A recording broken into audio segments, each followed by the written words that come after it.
Welcome to Defeated Tragedy to Triumph. We back.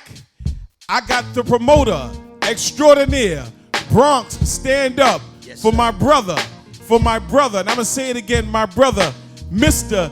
Dave Shoo in the building. All right, he got a story to tell. He defeated tragedy to triumph, and he's right here on the platform to tell his story. Shoo, you got a story to tell? Yes, sir, a big story to tell. Okay. All right. That's what's up. I just want to say, to our viewers, our subscribers, that it's a pleasure and an honor to be here with my childhood friend, over 40 years and plus. That's what's up. Did you defeat tragedy? Oh, I did, man. You turned it into triumph? I turned it into triumph. What's your story, brother? My story is that, Take your time. I love Allah. Allah has blessed me. God has blessed me, man. Truly, through all my struggles. So I'm gonna tell you a little bit about me. I'm from 225th in Laconia. Okay. I'm from the private house. I claim me them all day, every day. Right. Growing up, I had a good childhood, man. My grandparents raised me because my mother and father, they were both heroin addicts and stuff like that. So my mother's family, they took me in, and I don't know. As kids, we had a good childhood, man. We went to school together and stuff like that.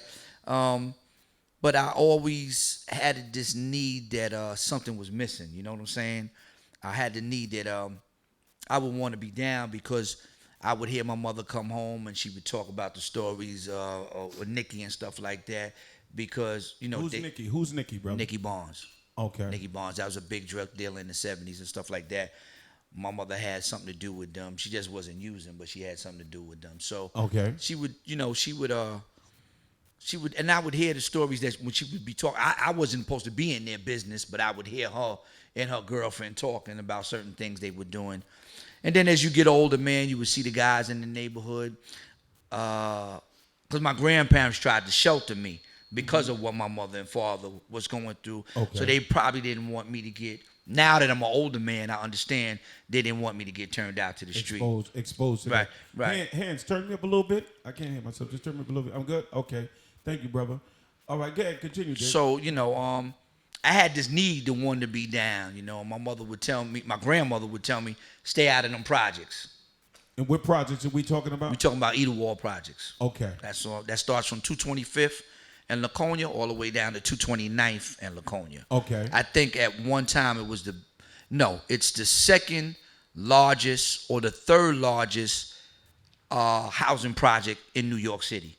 That was cutting up in front of the precinct across the street. Right, cutting up in front of I sold a lot of drugs in front of that. 225th, a lot of drugs.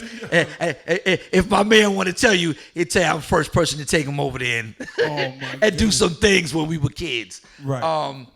But again, like I said, I got turned out to the street very early. I think we was about 13 years old. But on my block, can I say my man's name? He's passed now. On my block was Tommy, Fat Tommy. Fat Tommy is somebody that he turned me out to the streets. Mm-hmm. You know what I'm saying? And that's somebody that I had looked up to, and I wanted to, again, like I said, I wanted to be down so bad. So I when my grandmother said for me to stay out of them projects, I went anyway. Mm-hmm. So I met some friends, but how I got turned out to selling drugs, I was selling for Tommy. And I think I sold for, had some work from Herbie and them. And then I hooked up with my man, God bless the dead, Milton. And at that time, that was like an older brother to me. And at that time, my best friend, Todd, we was getting money at an early age, at a very young age. And I always try to tell people that now it's frowned upon. Mm-hmm. But when we were kids, in that era, we were kids trying to do grown man things. Mm-hmm. You could pull out a bill of Coke, a $100 bill of Coke, a $50 bill of Coke, and nobody would look at you strange if you were sniffing. Right. Today, if you do some shit like that, they'd be like, what the fuck is wrong with this guy? What the fuck is wrong with him? Right. You know what I mean? But that was acceptable at that particular time, you know, because again, we were trying to be grown. We 13, 14 years old selling drugs. And heroin at that time, there was no crack at that time. In a lot of the black exploitation movies also, it showed that.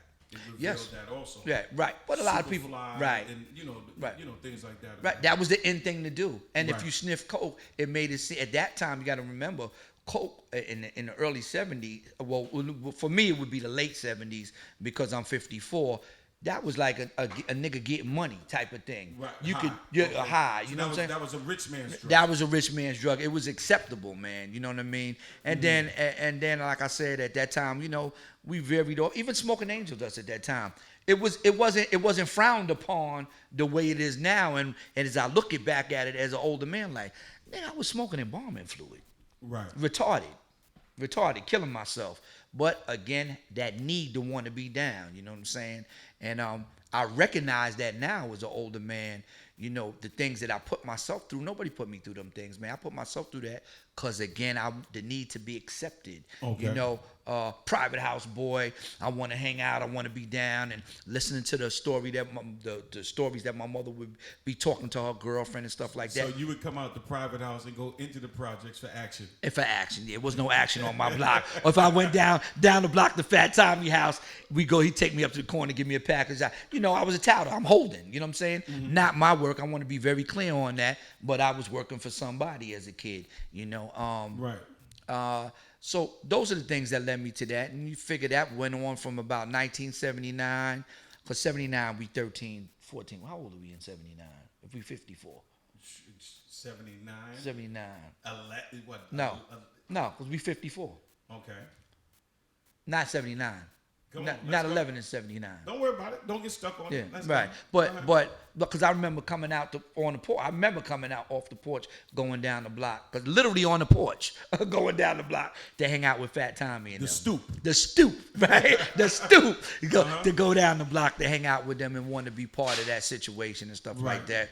So, you know, that went on for some years selling some drugs. And then when I turned about well, I was always indulging, you know, sniffing and because it was the thing to do. You get money, you getting a couple of dollars, you going to Disco Fever, you going to the T Connection, going around the corner to Emma's place. Remember Emma's place, Scotty's in the back, down the steps. After T Connection over, that was the after hour spot. You go down there, sniff some more, party some more, drink some Bacardi and Coke some more. Mm-hmm.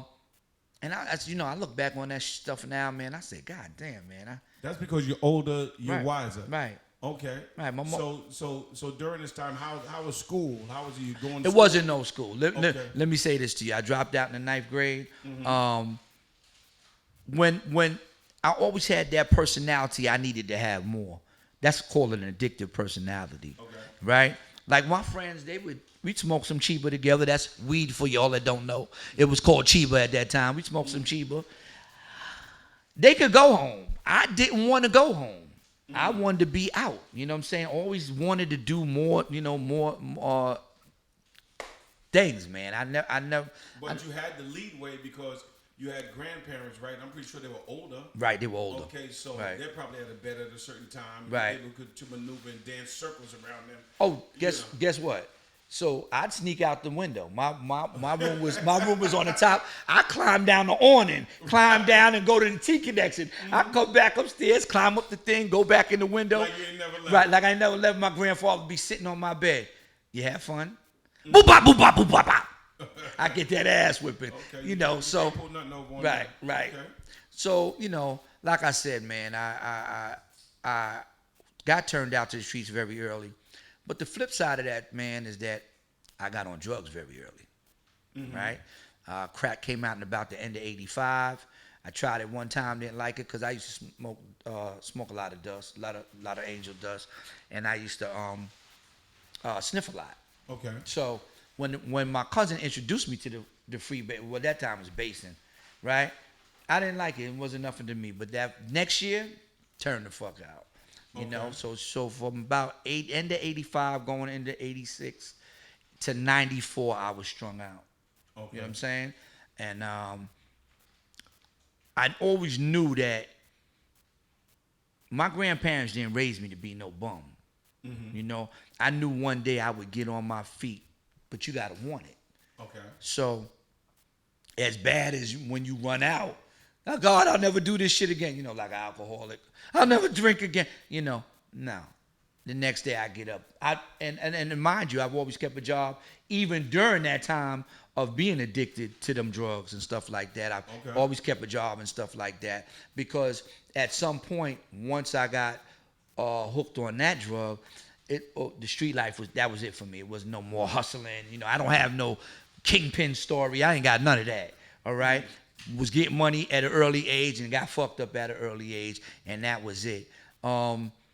So I got myself together in '94 through the rooms in Narcotics Anonymous. I started making. That's better than a kingpin story to me. All right. Right. Hands on the clap. Hands on the clap. That's better than the kingpin story, bro. Right. You know. Right. And yeah, that's what's up. I'm listening. Man. So I got myself together in '94.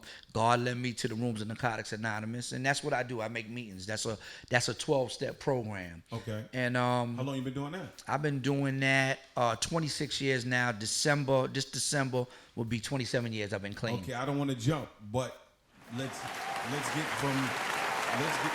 there. How? What happened? Something happened. Right. Well, listen, man. Like I said, you can't. 10 years of that shit. All right, 10 years again. I think I came into the rooms at 28 years old, 29 years old.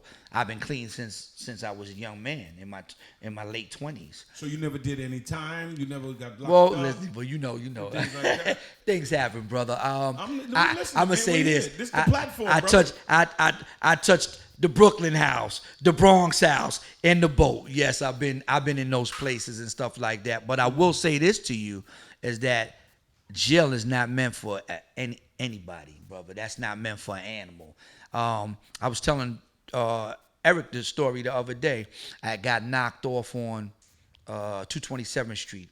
I had smoked a bag of dust, and it was me, my man Stinky, and Todd. And we went downtown, copped some dust, came back uptown, was smoking, and I was so high, I went up the one-way street on 227th to the police, 228th, okay. The one-way street. Went up the one-way street, the cop came out. As you know, everybody gonna run out the car. I'm stuck. I'm in the car. Because I'm intoxicated. Okay. I'm inebriated, or however they say, inebriated. Right. And he grabbed me. I grabbed him, and I fractured his arm. So it was a funny thing. I told Eric this story just 2 days ago, is that they offered me 90 days at that time. That's 1984 on Rikers Island. Mm-hmm. And at that time, you were a teenager, because I would think I was 18 at that time. Right. And it was like, that's about right. 18, right at 18, you're going to C-74. Now, brother. That's it. House game. Now, at that time, shit just got real. C-74, there was 10 young niggas out the frame. Jail was real in the 80s. I don't know what's going on now, because I haven't been incarcerated since 1993 or 94. But hand clap? No. What? No. When they offered me that, brother, I immediately said, "Listen, I got a problem. I need to. I got a problem. I need to go to a drug program." Because the truth of the matter, brother, I was scared to go to Rikers Island, because of all the stories that you that you heard. So I don't have an up north story. I don't have a Rikers Island story. I got an on the boat story, a Bronx House 6 West story, and a Brooklyn House story, because I was living in Brooklyn at one time with my first wife and stuff like that. So I was locked up in those 3 persons. So no, I don't have an extensive history of going away. No, I don't. That's a good story. That's a good story. That's a good story. That's a good story, So I got to be real with me as an older man. I don't throw bricks at the penitentiary now, because I'm not at 54 ready to go to jail. At 54, because you got to figure, if you give me 10 years now, I'm lights out for me. I'm 64 when I come home. Right? It's over. I don't get to see my kids. I don't get to see I'm a grandfather, as you as well. I don't get to see my children, my grandchildren grow. I don't get to be with my loving wife, man. going to jail tears families apart, man. Okay, so I need you to say it. Stay away from what? Tell them. Stay away from negativity and that white man's penitentiary. And what? And also what? Drugs. Because drugs, 9 times out of 10, a lot of the brothers that's in the penitentiary, they was high when they committed the crime. Mm-hmm. They was high when they committed the crime. Listen, even niggas that was getting money, they was high, they slipped up, and that's how they locked up. It's not always to a rat. You understand what I'm saying? Something they done did fucked up. Because they were high, they were intoxicated at the time of the crime. So drugs is a no-no, man. You know, that's a no-no. I don't knock anybody for doing what they're doing. I just know what David can't do. I can't do it. I can't do it because I know the places that it takes me. I know that it sends me to dereliction. And I love being whoever Allah has allowed me to be today. You know, I'm Dave Shoo. Right. And you know, I am one of, like you said, I can say I'm one of the top promoters in New York City. And that's all through God. It's none of my own. But again, like we were talking, I had a love for music. This brother here that's given us a platform, DJ Breakout, I watched him as a kid. That's somebody I always admired. Breakout used to see me, I used to have DJ equipment in my basement. Right. So music has always been my thing in my life, even when I thought I wanted to be a Nicky Barnes as a kid. You know what I'm saying? Yeah, right. You in know, your heart. In my heart. Music masters you. That's right? Mm-hmm. Right? A Little Gun. You know what I'm saying? So that's something. Jay, Nigel, Ross. You know what I'm saying? Y'all don't know we had our own group. That's right. It was called the Music Masters. That's right. All right. That's right. And we used to perform every day. That's right. We performed. Matter of fact, they used to come looking for me because I used to hide. I just wanted to be all over the place. That's right. You can find me in Edenward. You That's can find right. me in East That's Chester. right. That's and right. they would come look for me. That's Those right. are my friends. That's right. You going to practice. That's Bring right. on. They used to have me like this. Didn't you all do the Ecstasy Garage? Yes, I did. That's right. I remember that. We performed it. I remember that. That's right. We performed it. And we were kids. We were on stage. That's God right. God bless the dead. Big Deb, Tommy's sister. That's right. All right. That's right. She was in there. She had her and her crew for us, man. Hey, you right. know what I mean? The TNT girls. There you go. Right. All right. TNT Disco. That was the name. And I remember Busy B hosting that party that night. Right. And he gave out trophies. He gave out one to another group, and they gave us second place. Right. And we were good. That's right. You know, y'all were good. Real good. That. Yeah. You know? Jay was the DJ. Yes, That's right. I remember that. And Breakout's brother, Jeff. Jeff to the left. Yeah. Right. So again, I'm listening. So that's basically, you know, life now today is a lot different from me, man. I calmed down a lot, but again, I still have the love for the music like when we were kids. Mm-hmm. And is there anything else you want to add on to the tragedy? Because I definitely want to get into your triumph. All right, because for you to, you know, not go back to that situation you was in, all right, after 20 years, and you know, endure that you know, your other side, that happiness. I want to hear about that. But if you got anything else you want to say pertaining to the tragedy part, add on, and then we'll go into that. You know, listen, brother, there's so much involved when you're indulging in that type of lifestyle, man. Mm-hmm. You know. You're not only just killing yourself, man. You're killing your family, the loved one. You know, your grandmother, the person that raised you. To see you, you know, not within yourself. Yeah, to destroy yourself, man. You know what I'm saying? And acting other than yourself, man. You know, them drugs, man, have no boundaries. You know, so many. Come on, man. So many friends that we had that we grew up with, they not here no more based on that. Right. You know, and the levels of dereliction that it takes you to, because you're derelict. I mean, you ain't meant to be stealing from your family members and lying, and that's not my thing, man. That's never been. I've always been, prior to getting hooked up on them drugs, man. I always been a stand-up dude, man. I've always, you know, like, if a nigga don't like me, it's because he don't like his motherfucking self. I've never done nothing to nobody for the dislike, brother. That's your particular thing. You don't like me, maybe because a lot of women like me. I mean, it could be anything, brother. It could, you know, because, you know, I found that it's not just women that are catty with the bullshit. So are men. You know what I'm saying? Mm-hmm. And it be minute dumb shit. You know what I'm saying? But like I told somebody else on my show, on matter of fact, on the platform. Right. You the star here, brother. Thank you, brother. I appreciate that. So like I told somebody else, that this is deep rooted.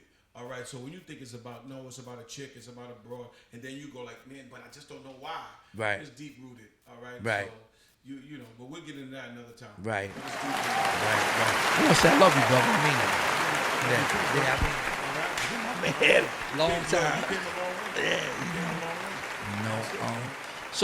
So I just look forward to more stuff, and like I said, man, I've been promoting for the last 23 years and stuff like that, bringing What you promote? I do parties. I do like R&B parties, stuff for us. You know what I'm saying? Mm-hmm. And good music. You know what I'm saying? Audience, you know what I'm saying? Right. Right. For the people that don't know who you are. Well, when you see, there's not nobody that doesn't know who Dave Shoo is. Well, party promoter extraordinaire to me in his time. Right. And I'm gonna say it again. In your time. In my time. I got you. Yeah. My man. I got you. Okay. I got you. I Yeah. don't take nothing from you. Right. I appreciate that. You know, like I said, man, I love bringing joy to see people dance and stuff like that. It's about $1, but at the same time, man, I do like to see people have a good time and stuff like that. I've been to a lot of parties. Right. All right. I've been to a lot of your parties, and when I say this, first of all, our people sweat box. If it's not a sweat box, it's not a party. Right. That's right. When I see the women in your party, all right, and the fellas sweating, and the women taking off their shoes, a lot of cool people who think they're cool. Right. All right. They see that and they're turned off with it. When I tell you, that's a party. That's right. Right. Thank you, brother. I appreciate that. Right. Oh yeah. Well, you know what it is, man. Like I've been on the bottom. Mm-hmm. I mean, I'm really on the bottom. You know, anytime I'm gonna give you for instance, going back to when I was messed up on them drugs. As a kid, man, I got a lot of love, man, from you. A lot of love. Listen, brother. Mm-hmm. We all, you know, we come up together. Let me tell you where this took me to. To being on Boston Road at White Castle on Allenton Avenue, right, holding open doors. Yo, brother, man, for people to see me and say, David, you know, it just brought, brother, we was raised on respect. Mm-hmm. I don't tolerate a lot of disrespect, man. I really don't, you know, and to disrespect myself, to come down to that level of as a guy, like a bum, man, you know, like, again, my grandparents didn't raise me to be that, man. You know what I'm saying? Mm-hmm. You know, to be disrespected. I had an incident. We want to get into the incidents. I had an incident on White Plains Road and 224th. I had tried to stay clean for about 2 years, and I had relapsed. And I've always done things in advance. I was buying my mother and my grandmother those plaques that have the "I love you, mom" on them. Right. And I ain't had no money. One day I went to sell them, but it was right before. But I had brought it prior to Mother's Day, and I went out there to sell it. And the West Indian brother was out on the corner. I guess they call him, what was his name, Johnny Ratchet or some shit. They was calling. No disrespect to him, but he had a little name for himself up there on 224th. Okay. And Ratchet, now that I didn't know that back then, Ratchet was the big knives they would twirl on their finger. You know, okay, gotcha. Right? Okay, right? So he was twirling on his finger and stuff like that. And the brother I grew up with, man, ate in his mother's house, was standing out there with him. We used to get money together. I used to get money with his older brother, his other older brother. And he said, I should take this. But now I'm in no position. I'm smoking. I'm in no position. And he said, I should take this. I said, such and such, because he's still alive. I don't want to put his name on here. Right. Tell him who I am. He said, nah, Daheem, because they used to call me Daheem as a kid. Mm-hmm. Nah, Daheem, you tell him who you are. Right. So at that moment, I could only be who I am as a man. I said, brother, I'm in no position to help myself, man. You got what I'm saying to you? And for some reason, God blessed him not to cut me with that knife, not to get all crazy on me. He said, I understand, and gave me back the plaque. Mm-hmm. I think I got high one time after that, and that was it for me, man. You was done? I was done, brother. I can't tolerate the disrespect. I can't. Okay. But I we wasn't raised like that. You know that, brother. I wanted to know what bounced you back. Because I hear stories. It's the dereliction and the disrespect that comes with getting high. Oh, don't think niggas don't get disrespected. So within you, right? You already knew there was something still in you. Right. That no, if I was in my heyday, if I wasn't being blinded by this guy could have never had pulled this. Oh, it's a fact. Oh, you know that, brother. And that's what came out. Yeah, that's a fact, all right? man. Yeah, that's a fact, man. That's. I can say it like this. That's either more Boston Road rage, brother. That's not happening. Yeah, that's not happening. Yeah. And I remember going home, like, yo, what the fuck am I doing? This is after doing this for 10 years. I think I got high enough, or let me say this: I got high for the next month. And that was it for me, man. Wow. God snapped. God helped me, man. He really snapped me out of Did this. you find a job? Oh yeah, I went back to work, man. Okay, Went back to work. What kind of work was that? I do security work, man. I've been doing security work for since 1987. So we talking about security for clubs, for rappers? No. You might before I might be in a station at a building, law firm. I was working at the hospital for about 10 and a half years, and working for the college another 5 years. I've always kept a job, you know, because you gotta support your habit. You ain't no other way. I'm not in a position to slang no more. Because another thing I wanted to say, I'd never beat a nigga for a package and all of that, because I knew what came along with that that beat down. But at this point, as of right now, you're no longer there. I'm no longer in there. The dark shadows. No longer. Okay, you have a job. There's no looking back. There's no relapse or anything like that. Right. So these are the jobs that you held down. Oh, security. Security. Okay, different companies and things like that. Right. Okay, so there's no Puff Daddy security. No.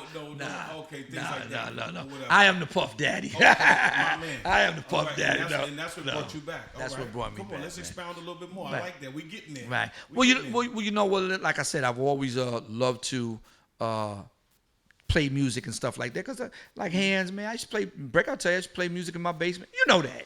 Okay. I used to play music in my basement. Breakout come by. Hey, I hear you in there. You know. And and now I don't have a desire to DJ anymore. And I was watching. It used to be this program on Channel 68. That's the off stations on TV, and it was called Entertainment Vibes, Sex Boogie. Right. And he would have. It was a brother, Gator Productions. That's Dwayne Francis, and Black and Gold Productions. That's Darryl Hicks and Mike Green. Okay. And I would watch it every Saturday. They'd come on and they'd be doing their parties. And I said, you know what, man? That's something I want to do. So one day I'm at the barber shop and I'm telling my barber, yo, man, I want to do parties, man. That's something that I want to do. He said, you know what? You should call yourself Dave Shoo, because after coming out of using the drugs, man, I would always dress with slacks and shoes on and stuff like that, because I wanted to get away from I don't know. I thought it was a thing in my head where First of all, shoes and slacks. Right. All right. That's a gentleman's look. Right. Not a gentleman's look. Right. But a gentleman's look. Yes, sir. All right. So I see what you wanted to leave behind. Right. Okay. Right. Once you seen that, you seen a gentleman. Right. And remember, I said not a gentleman. That's right. That's right. But you know, another thing is, man, you got to remember what era we come from. Now, I'm not knocking these dudes, but we didn't dress like that. No. We would have a knit joint on, mark neck on, some gabardines, some overlaps, some plaids, some AJs, just some teardrops, some AJs, and maybe a pair of Pumas on, a pair of Spaldings at time, Spaldings, Pumas, some 69ers, some Pro-Ceds. This is which dress, so-called dress clothes on, right? And some British Walkers. I didn't have no Playboys. But I had some British Walkers. You ain't had no marshmallows neither. I ain't had no marshmallows. All right, look at Eric Sadie laughing in the background. You know what I mean? But this is the way we dressed as kids, because we were trying to emulate the older brothers, but at the same time, the way we dressed, we had some respect for ourselves. Now, I ain't knocking what these dudes do. Hey, let me ask you this. Right. Did you wear your leather over your arm? You motherfucking right. That's right. That's right. That's right. My leather front. That's right, brother. That's right. My leather front and leather blazers, and we had leather Kangos. So hold on. So we're gonna put hold on, we're gonna put the blinker on real quick. So as of right now, the tragedy part we left because right now we're in the triumph. Yes, sir. Okay, it's on you, brother. Go for it. I want to hear. I want to know what was your biggest event. That's what I wanted to you. My biggest event to me was Roxy's. Roxy's whole at that time the Roxy's nightclub is no longer there. It used to be on 18th Street between. Don't worry about it. 12th and 11th was it? 12th and 11th, and the Roxy's holds 3,000 people. Y'all don't know what the Roxy's is. Google Beat Street. That's right. Right. That's where they filmed the movie Beat Street. Right. And guess what Kool Herc said? You better be good. That's right. That's right. I put about 2,500 people in there, and that was the Roxy. In the Roxy's. That's huge. That's huge, man. Hands. Where you at for the hands? That was one of my first biggest events. Okay. Then coming up into the latter years, because that was I did that in 2000. Quarter case 03. I did that in 2004. Right. Since then, I've ran through various clubs. March 2112. I blew that shit out. Come on, I tore that shit down. I'm here to help you out. Mars 2112, Supper Club, Lundy's. I got a list on the phone. I got to go through the phone. So various clubs. But what a new club opened up about 7 years ago is called Stage 48. It's one of the biggest clubs now in New York. Remember, they didn't at that time. Now what they're doing, they're not doing big venues like they used to. So this club is multi-level. This club holds about 3,000 people. So hold on. You and I spoke on that. We're gonna get into that. We're gonna talk about that because go ahead, we're gonna get back to it. Go ahead, talk about that. Right. We're talking about Stage 48. And we're talking about now that the covert is now like it's dying down. Oh yeah. All right. And now the club owners there are looking. Come on. They're looking to recoup their money. You're not whatever deal that you had before. You're not getting it. It's not happening right now. They just told me that the other day. But again, it holds an amount of people. I don't think that because of the COVID rules, they're going to allow you to put 3,000 people in there. But you could. But it's enough room where you could put a nice amount of people in and make some money. The club owner be happy, you make some money, and go home. So since then, 7 years ago, I formulated a team called the Dynasty NYC Kings and Queens. Right. So that's me and 3 other brothers. It was 4 other brothers, but God bless the dead. Kenny Dinkins died. Remember Kenny? Okay. Kenny died, Platinum Plus, and Okay. he died. So it's me, Mike B, Alpino, and Ed Papers that I grew up with. So we're doing the thing with the Dynasty, and for the last 7 years we've been at Stage 48. And for all you viewers, it's going to be called. They changed the name. It's going to be called HKs when they're open now for business. We just haven't been able to get a date in there as of yet, but it's called HKs now. So we're looking forward to go back there. But I have 2 other events coming up over here where we're from uptown, Co-op City. There's a club they call the Garage now, and I have a party there July 31st from 8 p.m. to 3 a.m. And Repeat that again. July 31st at the Garage, 2260 Tillerson Avenue. Correct. Just in case y'all missed it, I want y'all to hear it. Tillerson Avenue. Be there. Right. All right. If you want to party, if you want to sweat, you want to kick up your shoes, be yourself, this is the party to come to. A Dave Shoo party. Yes, sir. Also, August 28th, we have the biggest yacht in New York. It's called the Cornucopia Majesty. You can Google it. And then we're going to have that August 28th, and that's going to be from 8 p.m. to 1 a.m., and that's going to leave from Pier 40 on the west side here in New York. Is it expensive? It sounds expensive. What was the name? the Cornucopia Majesty. It's a multi-level yacht.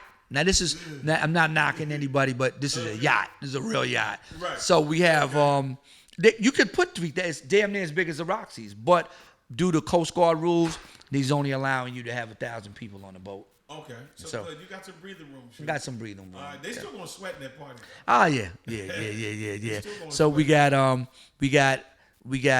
DJ Super C, we have DJ Boogie, we have DJ Smooth Ski, we have West Indian DJ, which he makes the crowd rock. It's called he's called Broadway Sounds. Okay, that's Broadway fine. Sounds. I want to go back to the name you just said first. You said DJ Super C. Oh, that's my man. All right. For y'all who do not know who Super C is, when you hear Super C's name, you heard the name Stand Strong. That's right. Rest in peace. I got goosebumps because when you hear about Super C, you got to mention Stand Strong. Yes, sir. All yes, right. Sir. And yes, that's sir. where I know that Barney, that dynamic duo from. Well, you started Stan. You know, excuse me? You started Stan.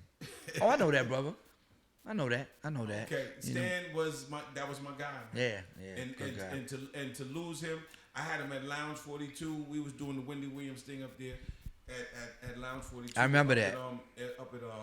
Up in Mount Fleetwood. Fleetwood, Mount Vernon, and we lost Stan. That hurt. That hurt. Yeah, me. Really hurt. So when I see Super C, I see Stan. Did you know Stan had a baby by my cousin? You know, no, I didn't. Monique's my cousin. With the light eyes. Yeah. Okay. Yeah. Okay. His daughter. Yeah, Chantel. Okay. Yeah. Beautiful. Yeah. Man. Beautiful. Stan is missed. But Super C, I just had to, reflect on that. Yeah, I love that dude. Yeah. Y'all don't miss it. All right, purchase your ticket. Let them know how to get it. What is the event, right? Let them know. No, they can call me at 347-865-1480. That's Dave Shoo. That's my direct line. They can call me anytime they want. You ain't worried about a prank call or nobody? Nah, I don't care. Dumbass. Say the number again. You said that's 347-865-1480. All right. Y'all got it? All right. Listen, but I gotta say this. Talk I'm to on me. I'm on New York's #1 Defeated Tragedy to Triumph. All right. That's it. That's what's up. Hey, listen, man. This is not an interview, brother. I told you this is a platform. This is become, you come, no question, you come, and you talk about what you did and what you're doing now. I'm really interested in what you're doing now. We interested in what you're doing now. All right? Ain't nobody holding you to what your past was. All right? We're talking about what you're doing now. Right. And for you to bring 300, 400, 500, 1,000 brothers and sisters, black people together, I don't care who they are, and they're having a good time, and they leave and they go back to their homes safely, you did a good job, man. Right. I remember years ago, man, it stuck in my mind. I had told my wife, you said you got power and don't know it. I said, why you say that? He said, you bringing people together that normally wouldn't F with one another. What are you talking? You bring them from, you bringing South Bronx, you bringing this project I watched it. Right. And I said, that's magic, man. Right. I remember you telling me that. Stuck in my head. I want you to know that. That stuck in my head. If I say to them, we going over here? Nah, I don't go over there. This person's over there. Right. I go to your party, I see every gangster, every hood. I see Mitchell projects, this project. Right. I said, this is beautiful. This is what you call magic. Right. Everybody can't do that. And that's what I mentioned to you. I don't know if you understood it at the time. I didn't. I know magic when I see didn't. it. Yeah, thank you, brother. I want you to take a shot, call that brother 10 Toes Down. I think he would be good for your show. I don't know him personally, but I bet you get in touch with him through Uptown. Through Uptown, yeah, he would be good for this. Right. We're gonna wind this down, man. Yo, listen, Dave Shoo. Yeah. All right, thank you for coming through, brother. All right, understand the message, man. Understand the message. There's no judgment here. Just listen to the message. And the message for the day was, do not indulge in drugs. Right. That's what it is. All right, stay away from it. That was the message today. Yes, sir. All right. It'll get you. Thank you, brother. Yes, sir. So remember, subscribe. All my people, subscribe. I got y'all. I see y'all. Y'all listening. I need you to subscribe so we can get this further. All right, so we can get this complete to the mission. The mission is to get this on the vault. Get this on the home. Get this on the radio. All right, get the people to hear this. And first of all, this is about an uplift. This is a movement. All right, this is some achievement. Start here. It's the person that sits in this seat. Okay? I need y'all to come up, tell your story. You owe it to yourself, you owe it to the hood. And remember, this is not a goddamn interview. It's a platform. Peace. Tune in, 6 o'clock. Watch Dave Shoo. Listen to his story. All right, y'all tune in, man. Peace.